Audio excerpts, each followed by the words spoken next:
या बातमीपत्राचे प्रायोजक आहेत रेणुका माता ज्वेलर्स अँड ड्रेसेस कुरळ। सणासुवा समारंभ आता तुमचं सौंदर्य खुलणार अधिक खास, कारण रेणुका माता ज्वेलर्स व ड्रेसेस घेऊन आले तर शुद्धता आणि फॅशनचा अनोखा संगम।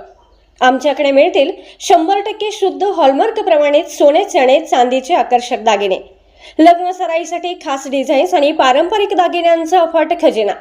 इतकेच नाही तर महिलांसाठी खास डिझायनर ड्रेसेस, साड्या आणि लेटेस्ट फॅशनचे रेडीमेड कपडे एकाच छताखाली, दागिनेही आणि फॅशनेबल कपडेही। आमचा पत्ता रेणुका माता ज्वेलर्स ड्रेसेस, वशी कुरप रोड, कुरप, तालुका वाळवा, जिल्हा सांगली। मग वाट कसली बघताय? आजच भेट द्या रेणुका माता ज्वेलर्स व ड्रेसेस, विश्वासार्हता आणि परंपरेचे दुसरे नाव। आपण पाहत आहात सत्याची बाजू मांडणारं हक्काचं न्यूज चॅनल M24 तास।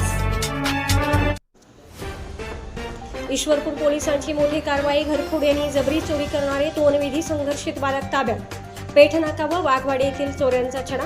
चोरीची मोटरसायकल आणि रोकड जप्त। पेठनाका आणि वाघवाडी तालुका वाळवा परिसरात घरफोडी करून सोन्या चांदीचे दागिने व रोख रक्कम लंपास करणाऱ्या टोळीचा ईश्वरपूर पोलिसांनी पर्दाफाश केला आहे। या प्रकरणी 2 विधी संघर्षित बालकांना ताब्यात घेण्यात आले असून त्यांच्याकडून चोरीची मोटरसायकल आणि गुन्ह्यातील रोकड जप्त करण्यात आले आहे।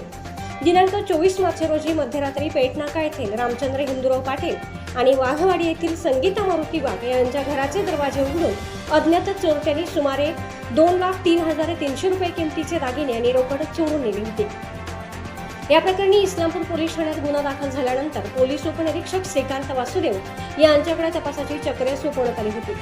उपविभागीय पोलीस अधिकारी अरुण पाटील आणि पोलीस निरीक्षक संदीप पाटील यांच्या मार्गदर्शनाखाली गुन्हे प्रकटीकरण शाखा पेट्रोलिंग करत असताना गोपनीय बातमीदारामार्फत माहिती मिळाली की पेठ ते शिराळा रोडवरील शिवपुरी कच्च्या रस्त्यावर 2 संशयित तरुण चोरीच्या मोटरसायकलसह थांबले आहेत।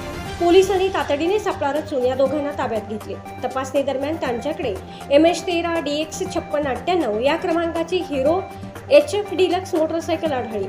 अधिक चौकशी केली असता ही मोटरसायकल सांगोला जिल्हा सोलापूर येथून चोरी केल्याचे निष्पन्न झाले। ताब्यात घेतलेल्या बाल अपराध्यांकडे सखोल चौकशी केली असता आपल्या चुलत भावांच्या मदतीने गोपी उर्फ ट्यावट्याव तिरशा काळे व लेंग्या तिरशा काळे यांनी वाघवाडी येथे एका महिलेच्या गळ्यातील मंगळसूत्र हिसकावले होते। तसेच पेठनाका येथे घरफोड केले होते। या चोरांमधील वाट्याला आलेले 1,07,000 रुपये त्यांनी घरामागे जमिनीत पुरून ठेवले होते, अशी धक्कादायक माहिती दिली। ती रक्कम पोलिसांनी जप्त केली आहे। याशिवाय त्यांनी काही महिन्यांपूर्वी किल्ले मच्छिंद्रगड येथील मंदिरात आणि कापूरवाडी येथील एका घरातील पैशांच्या भिशीची रक्कम चोरल्याचीही कबुली दिली आहे। ही यशस्वी कारवाई पोलीस उपनिरीक्षक श्रीकांत वासुदेव, पोहवा कुबेर खोत, विशाल पांगे, दीपक घस्ते, अमल सावंत, शशिकांत शिंदे आणि चंद्रकांत वंजारी यांच्या पथकाने केली। सध्या या दोन्ही बाल आरोपींना सांगली येथील बाल न्यायालयात निरीक्षणाखाली ठेवण्यात आले आहे। तर इस्लामपूर पोलीस ठाण्यातील 3 आणि सांगोला पोलीस ठाण्यातील 1 असे एकूण 4 गुन्हे उघड झाले आहेत। यामध्ये चोरीची मोटरसायकल, रोख रक्कम, बॅटरी, हातमोजे व इतर साहित्य जप्त केले आहेत। फरार असलेल्या अन्य आरोपींचा शोध पोलीस घेत आहेत।